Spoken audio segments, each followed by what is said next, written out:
Good afternoon. This is Pamela, and you're listening to Watchman on the Pod. All right, we are going to pick back up in our book reading, the Pope, Chief,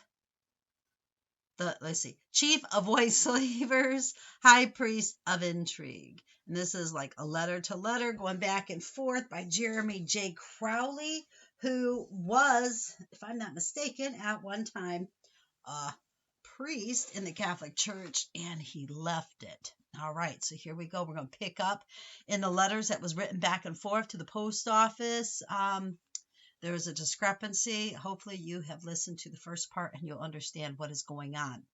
This is February 22nd, 1913. The Honorable William H. Taft, President of the United States, Washington, D.C. Your Excellency, I have the honor to call attention to two letters under dates January 24th and January 29th, respectively, of this current year, addressed to me by Postmaster Montfort of Cincinnati.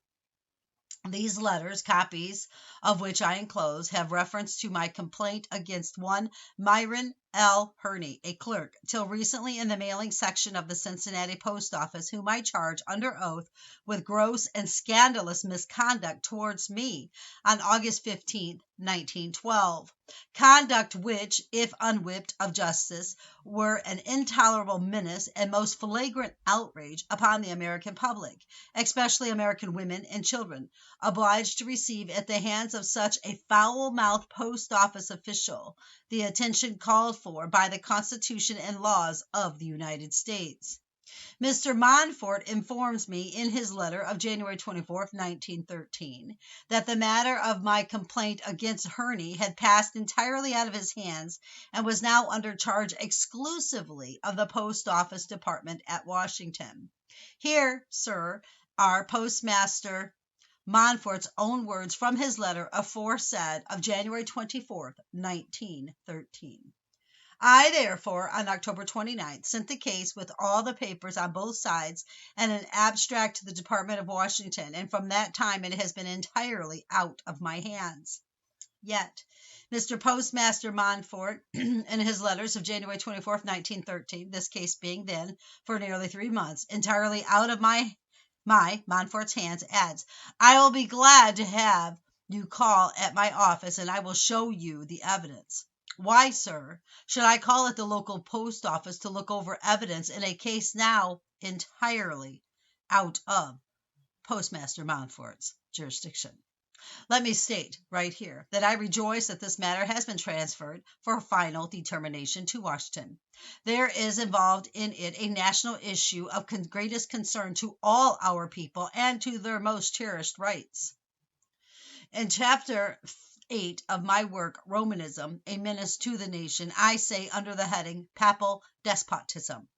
Nothing more startling has ever been before the public than Rome's recent resolutions of boycott of the Encyclopedia Britannica, Watson's magazine, the Protestant magazine, the Menace, etc., and her attitude as censor of the United States mails. At the annual convention of the American Federation of Catholic Societies held at New Orleans, November 13th through the 16th, 1910, resolutions were passed calling for the passage of federal laws to prevent the transmission by the United States mail of matter offensive to the Roman Catholic Church. In these resolutions, post office employees were boldly called upon to destroy, without any warrant of law, any such mail in transit.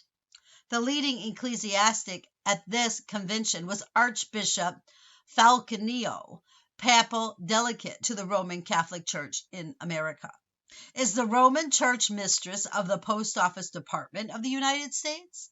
If so, under what article of the original or of the amended Constitution of the United States is control of the Post Office Department of this free republic vested in the Pope and his agents? How anxious Rome is to have Protestant federal officials ready and desirous to promote her interests and extract from the Commercial Tribune, Cincinnati, February 6, 1913, will explain. Montfort explains postal savings. St. Xavier students listen to exposition of Uncle Sam's Bank. Postmaster E.R. Montfort delivered an interesting address on the Postal Savings Bank last night before the Department of Commerce, Accounts, and Finance of St. Xavier's College. Quote, "The Postal Savings Bank," he said, "is a new department of the greatest business on earth, the banking system. Few people realize the magnitude of the postal department. In Cincinnati alone last year, over $17 million changed hands in handling the mails. There are 2,650 mail carriers in the city, and the salaries of the deliverers, and the railway mail clerks with headquarters in Cincinnati amounted to over $1 million. The Postal Savings Bank, although a new department of the mail service, has grown so rapidly that it is at present one of the largest. The people put more trust in the postal bank than they do in the ordinary banks. It is designed merely to protect and take care of the earnings of the working class. Under this system, the money that is placed in the care of the government can be withdrawn at any time. At times, it is said, more than half the money of the world is out of circulation and in the pockets of the people. At such time, the circulating money is not sufficient to carry on the business of the world, and a panic follows. The great financiers of the world have been unable to account for these conditions, but many think that this system, by placing cash at the disposal of the poor people, will greatly lessen the hardships of such panic. Hold on 1 minute. And speaking of the rapid growth of the Postal Savings Bank and its favor with the people, he let the figures speak for themselves. On January 1st, 1912, there was in the bank $11 million. Now there is $30 million. On this money, the depositors receive 2-cent interest.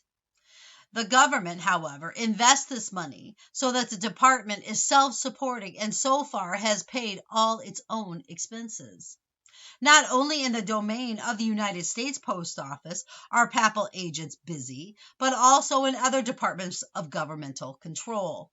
Statements of sinister import come, for example, from Oklahoma, of the activities of the Ordinate Representative of the Papacy, Father Ketchum, in securing the selection of a federal building site in Oklahoma City, on land adjoining or in close proximity to the Roman Catholic Cathedral, nunnery, etc., etc.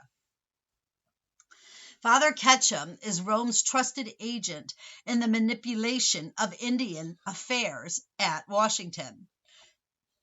Residing at the national capital, he, Ketchum, is in such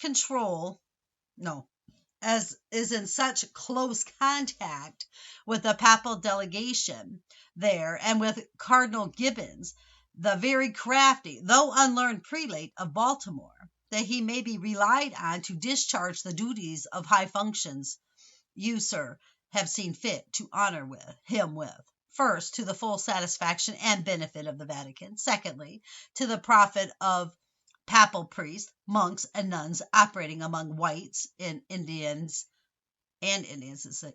among whites and Indians in Oklahoma as well as elsewhere. Thirdly, with no consideration whatever for the real permanent moral uplift of the Indian. In promoting Ketchum to a position of administrative importance in the management of Indian affairs, had you, sir, in view the value of cunning, unscrupulous devotedness to a foreign priest and pontiff, rather than earnest patriotic purpose to do duty to the humanity of this great nation by the upliftment on Christian basis of a fallen and vanishing race? You cannot, sir, be ignorant of the teaching of American history as to Roman Catholicism's degrading and decimating influences on the red man everywhere, from Alaska to Terra del Fuego. Yet you give Roman Catholicism a voice of control in the person of Reverend Ketchum, trusted ally of Papal Delegate Bonzano and Cardinal Gibbons, over all governmental dealings with the surviving Indian races under the jurisdiction of the American flag. Nay, more, Ketchum has potent say and sway in has potent. Oh wow. Has potent say and sway in matters pertaining to the post office department.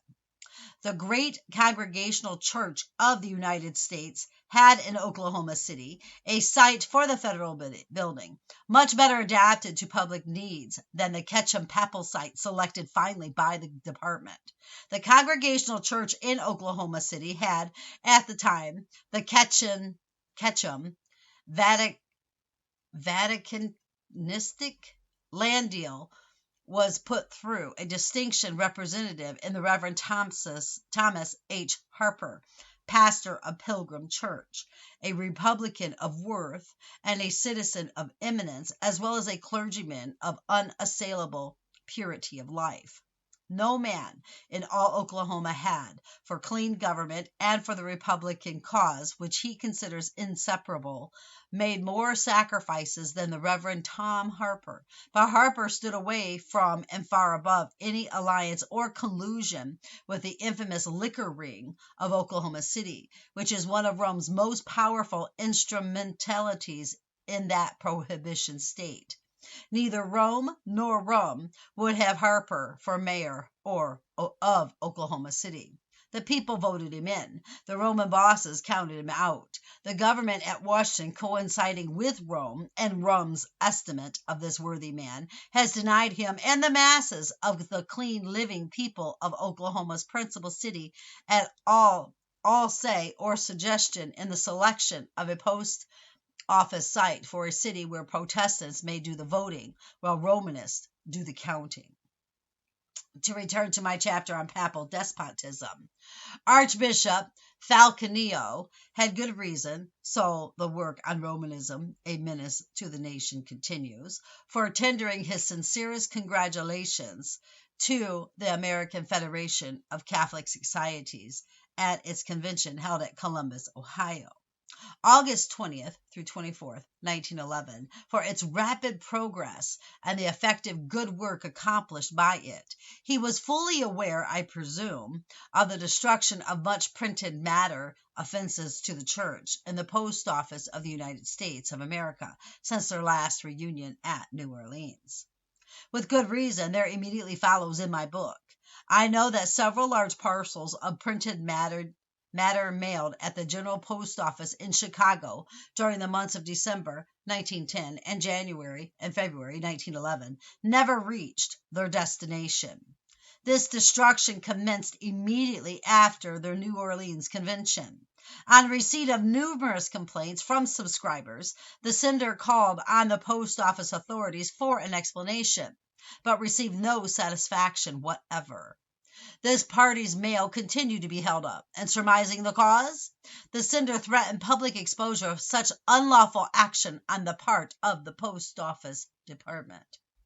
Are you, Mr. President, aware of the fact that Catholic employees in post offices are taught by their father confessors that they are bound in duty to Holy Mother Church to prevent by all available means the circulation of any mail matter, be it letter, book, or paper of any kind, exposing the operations of the crafty, covetous, and lecherous priesthood and hierarchy of Rome?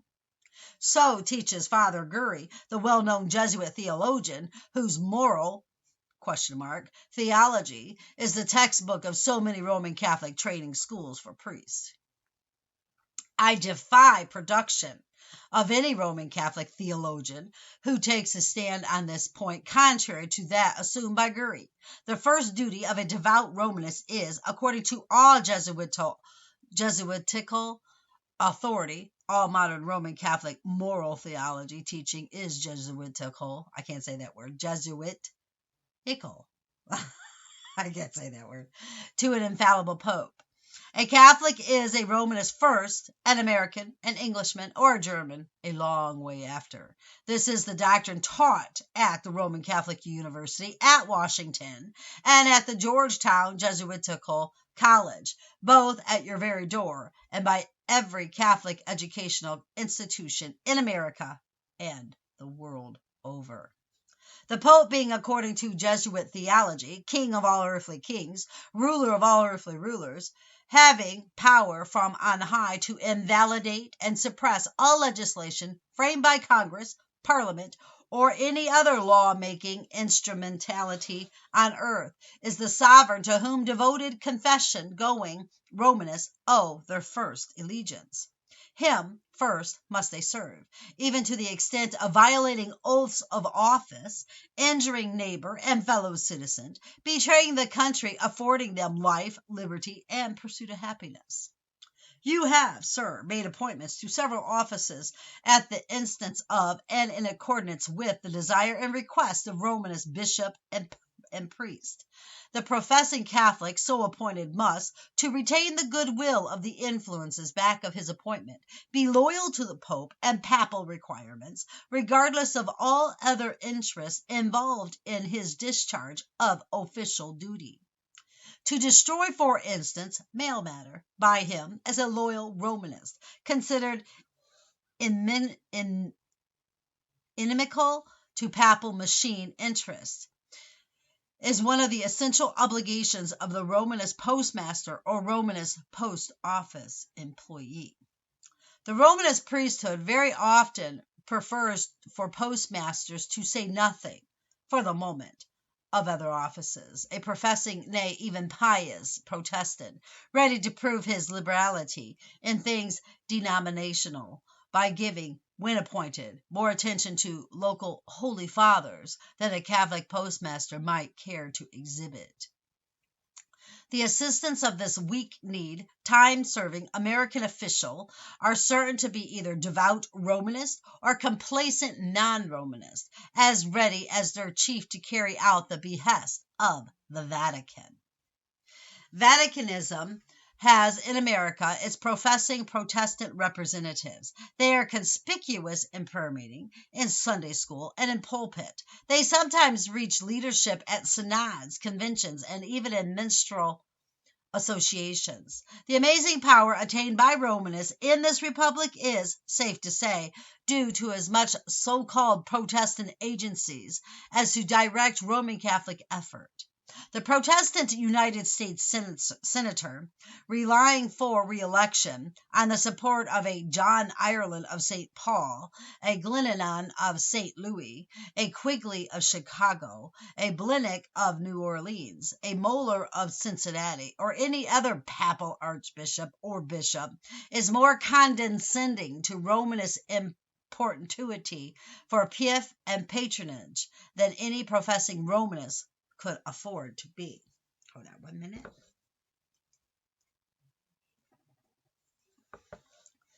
The professing Protestant congressman, mindful of the big vote that Father Tom or Father Mike or some other priestly boss in his district is believed to have under control, mindful of the close alliance in so many cities between the priesthood of the one side and the saloon, and the red light districts on the other, will recommend for appointment or reappointment no man distasteful to priestly demands and exigencies. No New York man need to be told of the alliance between Tammany Hall and the priesthood. Talk of the fat church establishment of the Protestant England. It yields postis ponitus, small revenue to Anglican bishop or priest, compared with the vast annual flood of tainted gold turned into papal coffers of New York through the activities and organized endeavors of Tammany Hall. No marvel why the Pope looks away in disgust from the European countries, which place so many needed restraints on priestly greed and monkish rapacity. No marvel why his crafty eye lights up with cheer and hope as he gazes fondly on American Tammany halls pouring into priestly, monkish, and nunnery treasure box volume after volume of glittering currency. Every American city under Romanist control, and many are such cities, from Atlantic to Pacific, from Mexican Gulf to Superior Shores, has its Tammany machine in some form. The boss may bear one name in New York, another in Louisville, another in Chicago, another in Cincinnati. His name may be anything that befits a knight of Columbus or a lay agent of Jesuitism. Whatever his name, he sees to it, first of all, that tithe and toll are paid to pope, prelate, and priest from every wage of sin, death, and deviltry in his bailiwick. Romanism, tried for centuries in France, Italy, and Portugal, as well as other Catholic lands of Europe and everywhere found wanting, is fastening itself on the American public, on Great Britain, and on the British possessions of this and other continents. Cast eye for a moment on the French Catholic Quebec, a province of the Canadian Dominion. The Vatican, having yoked that vast and rich domain to its chariot wheel, is now directing the overflow of Quebec's ever-expanding population to the New England states. A French-Canadian Catholic is already governor of Rhode Island. French-Canadian Catholic mayors are found in every growing number in the cities of New England. French-Canadian churches of cathedral size, proportion, and adornment dot the towns of that one-time stronghold of Puritanism from Memphremagog to Narragansett Pier. I don't know where those places are at. Okay. Not a word disrespectful toward the French-Canadian people, in so many regards admirable, do I speak when I refer with regret to their traditional subserviency to Rome. The French-Canadian is himself welcomed to the United States. Let him bring his beautiful language, let him bring his racial gallantry, let him bring his numerous progeny, but he must not, with American approval, be made the agent for the erection on this soil, sacred to liberty, or of a Vaticanized Quebec, with its dearth of efficient public schools, rich in monkish ministers, and in nunnery halls, but poor in agricultural school, in free library, in an elementary education, and an independent press. There is, sir, at Ottawa, a papal delegate with powers similar to those of Delegate Bonzano at Washington. The delegate at Ottawa is striving to Quebecize, that is, Vaticanize, and enslave the great chain of provinces extending from the St. Lawrence mouth to Vancouver Island. The papal delegate at Washington is preparing, through archbishop, bishop, priest, and nun, the American states for an ultimate alliance with the Quebecanized or Vaticanized Canadian provinces, and for one grand papal domination or satrapy extending from Florida to the sources of the Yukon. Cable after cable tells of the Pope's blessing America. Every toll of American or Canadian gold laid at his feet, many and frequent are such tolls, calls for such blessings. Rejoiced especially is Holy Father in the Vatican when subservient Protestant allies of his American representatives make telling display of liberality to the papal system. As well for child to be playful with wolf or maiden trustful of tiger as for free American to confide in papal rapacity. The Pope was for 3 centuries supreme in the Philippine Islands. You, sir, know the result. A beautiful archipelago and a region incomparably favored by nature, cursed till the other day by monkish superstition, priestly depravity, and hierarchical greed. With Aeneas of old, the Filipino might, before the American occupation of his country, exclaim, and I can't say those words, they're in a different language, forgive me. Vaticanism has now put on American gloves and assumed American voice to levy toll off the Philippines. But while the hand of greed may be that of Jacob, the voice of the despoiler and ravisher is assuredly that of Esau. Clerical immorality is in the Philippines so deeply and so firmly rooted that the infusion or intrusion of American priests there, several of these as immoral as Spanish priests or native cleric in the archipelago at the time of the American conquest, could not improve conditions.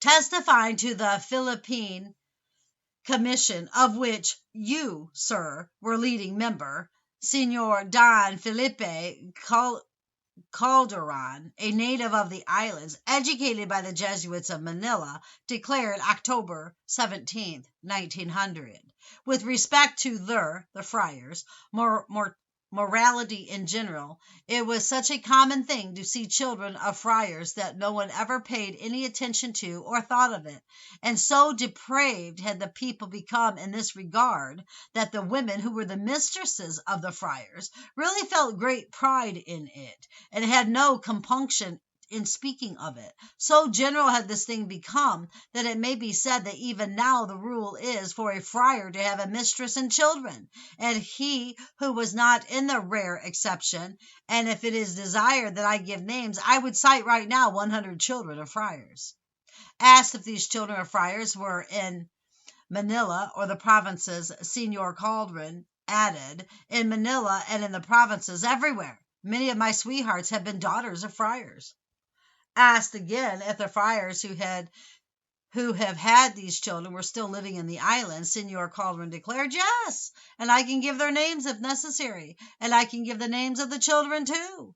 Beginning with myself, my mother is the daughter of a Franciscan friar. I do not honor myself by saying this, for my family begins with myself. Requested to produce a list, Senor Caldron proceeded.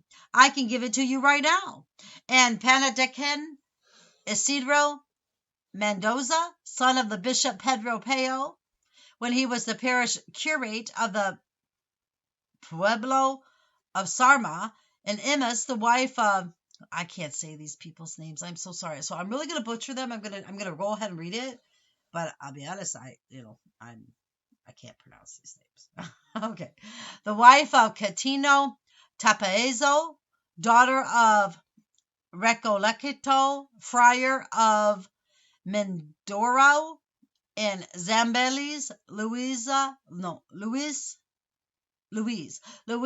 Lasaca, now in Zambels. The several sisters and brothers were children of Friar Benito Tudor, a Recosela friar in Bulacan, in Quigna. I cannot remember the last name, but the first name is Manula. A godchild of my mother is a daughter of an Augustinian friar named Alavero and Cavite, and certain Patrocino Burgess as a daughter of the friar Rivas, a Dominican friar. Colonel Aguilar, who is on the Spanish board of liquidation, is the son of Father Furrer, an Augustinian monk. Wow, those crazy names. I have to Tom and Fred. No. All right. Let's see. Dealing with the questions of general licentiousness on the part of the friars, Senor Caldron states, it was a general licentiousness because, as I have said, the exception as to the rule among friars was not to have a mistress and be the father of children by her. The friar who was not mixed up with a woman in some way or other was like a snowbird in summer. Well, they even called things snowbirds back then. I did not know that. How crazy is that? Huh. You learn something new every day. Forgive me. Continuing, Senor Caldron affirms that the moral sense of the whole people here had been absolutely perverted. So frequent were the infractions of the moral laws on the part of the friars that really no one ever cared or took any notice of them. And this acquiescence on the part of the people was imposed upon them, for woe be unto him who should ever murmur anything against the friars. And even the young Filipino woman had their senses perverted, because when attending school they had often seen the friars come in to speak to their openly avowed daughters, who often were their own playmates. Wow. Coming to the unpopularity of the friars in the Philippines, Senor Caldron defines this very clearly. They, the friars, were the expression of the most exaggerated despotism of the government of Spain, and of their own despotism, which they exercised, using the name of the kingdom of Spain, because their system was to deceive both Spain and the people. That was the line they had laid down, and, unfortunately, they are still following it, as they used it during the time of the Spanish regime. They would say to the people, if it were not for me, the government would have annihilated you. And then they would have said to the government, if it were not for me, the people would have overthrown you. And even at the present time, there is not the slightest doubt that they have said to the American authorities that all of the Filipino people were a lot of anarchists and insurgents who were conspiring to overthrow constituted authority. While to the people of the Philippines, they say the American government will place a chain around the waist of each of them. I do not make this assertion as an emancipation, no, an emanation for myself. I have seen it in writing. To the confessionals, they say to them, how can you be in favor of the Americans when they are absolutely the enemy of our religion?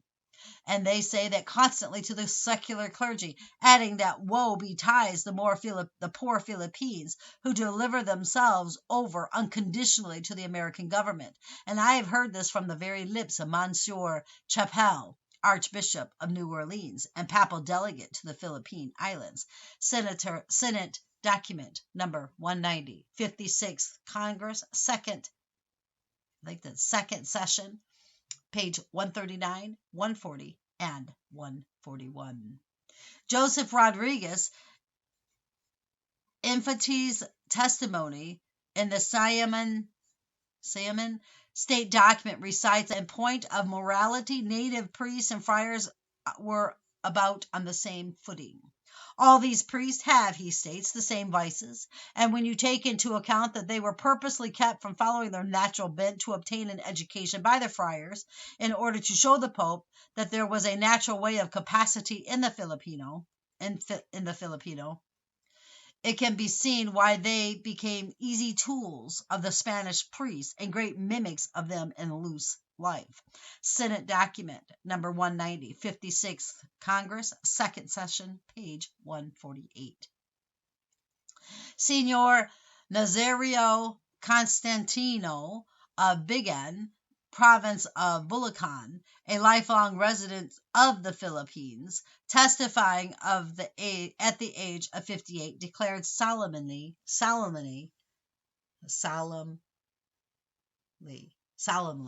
of the friars, there was no morality whatever about the year 1840 and the year 1850. Every friar in the province of Bulacan had his concubine. Dr. Joaquin Gonzalez was the son of a curate of Bulag, and he has 3 sisters here and another brother, all children of the same friar. The multitude of friars who came here from 1876 to 1896 and 1898 were all of the same kind, and to name the number of children they have would take up an immense lot of space. I will cite a case that actually happened to us. It was the case of the first cousin of mine, Don Sopini, who married a girl from Boac and went to live in Agony. And there the local friar curate, who was pursuing his wife, got him the position as registrar of the church in order to have him occupied, in order that he, the friar, might continue his advances with the wife.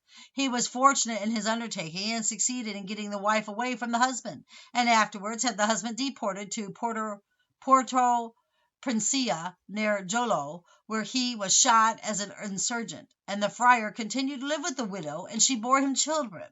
And the friar's name is Joseph Martin, or Jose Martin, an Augustinian friar.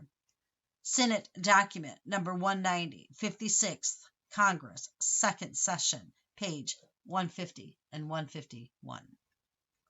Maximo Viola of San Miguel de Mayamo, a native of the Philippines and a physician, declared as to the morality of the priest. There was no morality. I do not know of a single one of those priests I have known in the province of Bulacan who has not violated his vow of celibacy. From my own personal experience, I think all the priests and friars are on the same level. I have never seen one that was pure. I don't deny there may be exceptions, but I have not seen them. The large majority have violated their vows of celibacy and chastity. For this reason, I believe that Protestantism will have a very good field here, for one reason alone, that is that the Protestant ministers marry, and that will eradicate all fear of attacks upon the Filipino families on their part. Senate document number 190, 56th Congress, second day session, page 156 and 157. Of the native priest, I don't know what capital BRIG is. Is that Brigadier General? Because I think so. R.P. Hughes, USV, commanding headquarters at Elio Island of Panay, said, Sir, to you. To be plain, Judge, there is no morality among them, not a particle. They gamble in their convents. They sin for members of their congregation to gamble with them. There is no morality. Senate document number 190, 56th Congress, second day session, page 177. That moral and social conditions can be improved by the Philippines, by the employment there of American bishops and priests, and there is very small ground for hope, as my work, Romanism, a menace to the nation, very clearly proves. No stream rises to higher level than its source. Whoa, that is so true. Wow.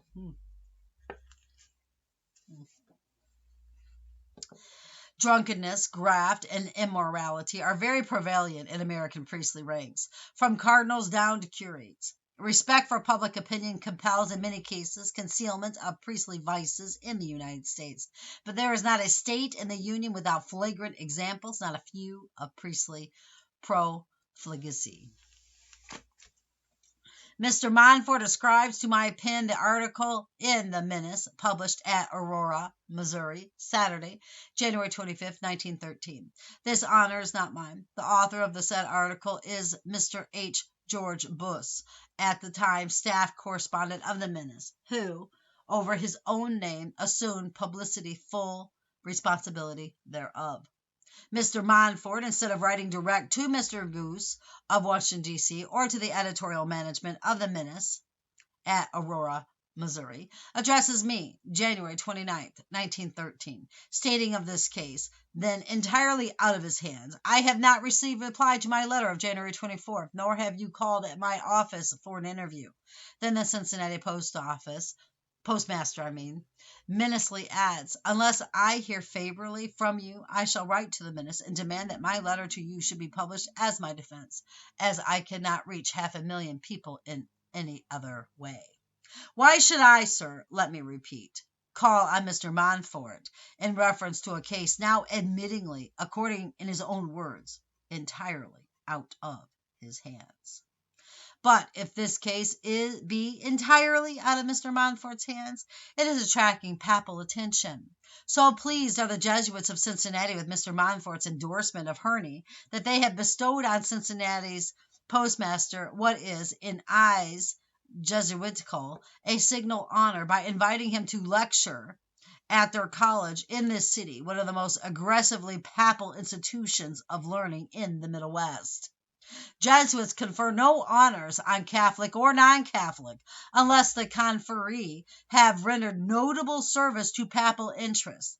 Close watch do Jesuits and the other Roman representatives keep on the judicial bench of the United States and of every state that judges subservient to the interests of the papacy be appointed, or that judges already on the bench may be induced to interpret law according to Roman interests. Are you aware, sir, that political parties in many states and in many states place tentative list of candidates for judicial as well as other offices before Roman Catholic bishops and other church dignitaries?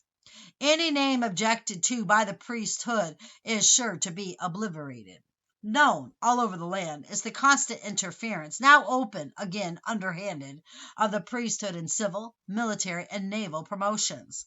The participation of the priesthood in every single The participation of the priesthood in every stage of political activity, from the ward contest to city, state, and nation-wide struggle for party domination, is everywhere in evidence. Papal statesmen by chemistry, adepts in the art of removing rivals by poison, there are today, as well as in the days of the infamous Borgia, who, on assuming the papal crown, took the name of Alexander VI, the lecherous Cardinal Antonelli, Prime Minister of Pope Pius IX, found singular satisfaction in removing by chemistry cardinals who refused to endorse his infamies. In passing, I might state that His Eminence, Cardinal Antonelli, to the knowledge of the hierarchy, had a natural daughter, Countess Labertini, who, on her father's death, claimed through the Italian civil courts a share of her father's estate amounting to 100 million liras.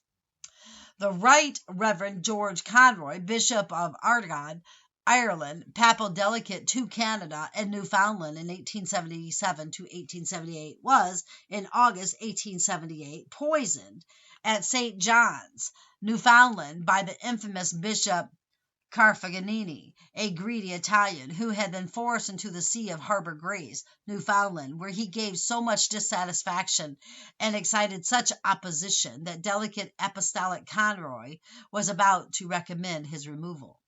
What was done to Carfaganini? He was brought back to Italy and promoted to be a better and richer see, that of Gallipoli.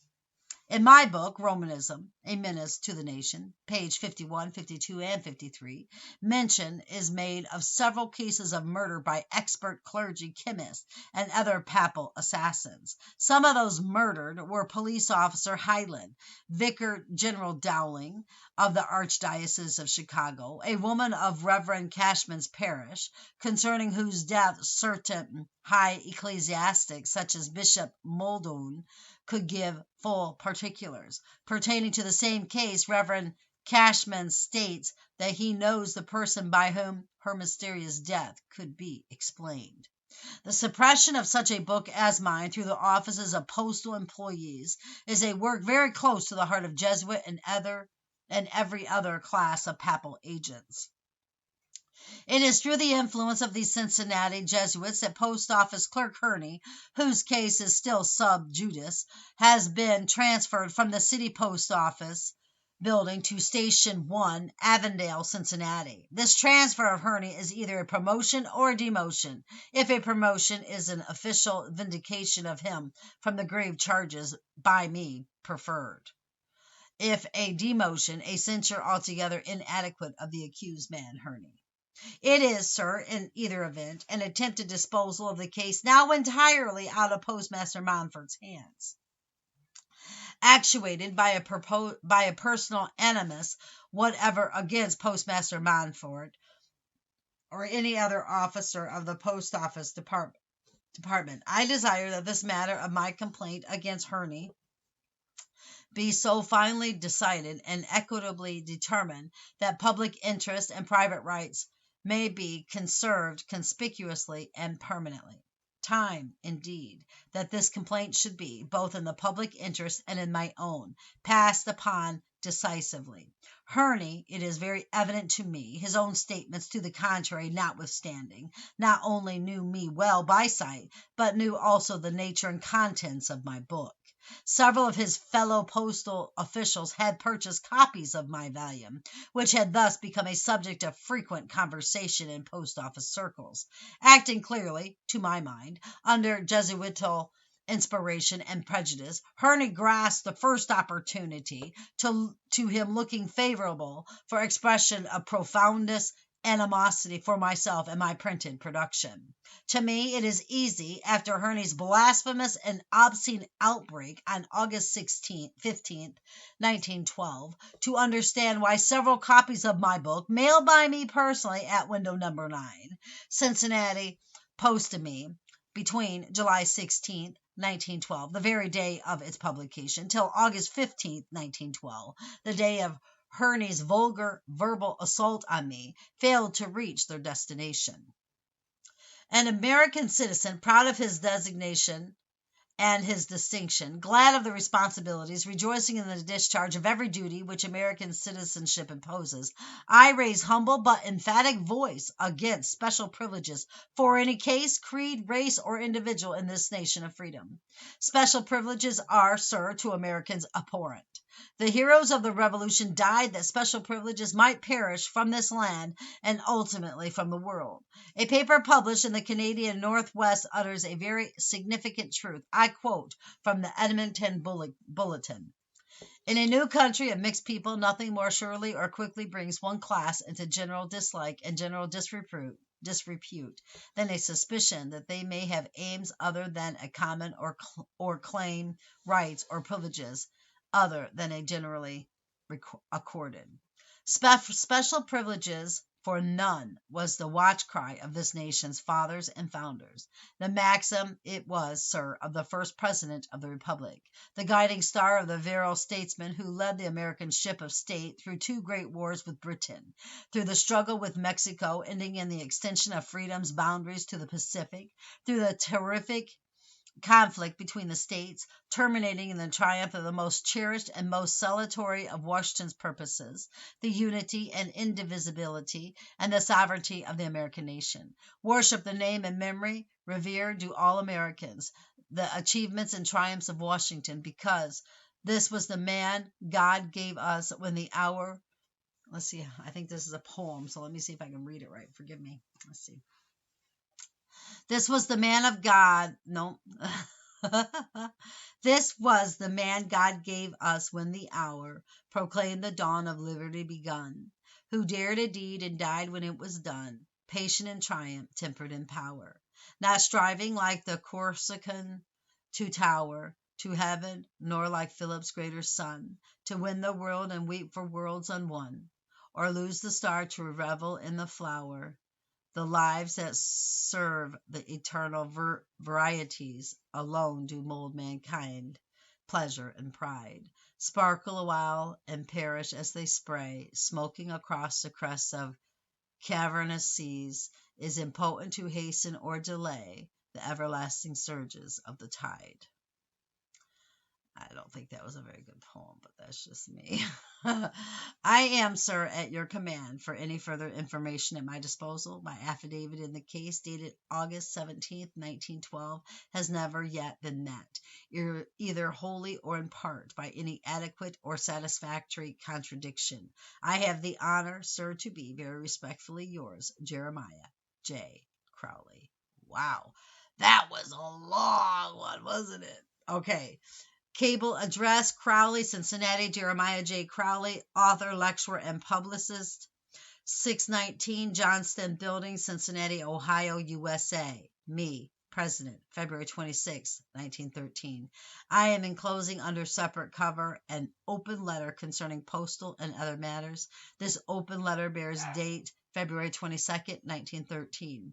I am likewise sending under still another cover not only the various exhibits referred to in my open letter, but also a 6-page circular illustrating my work. I have the honor, sir, to be very respectfully yours, Jeremiah J. Crowley.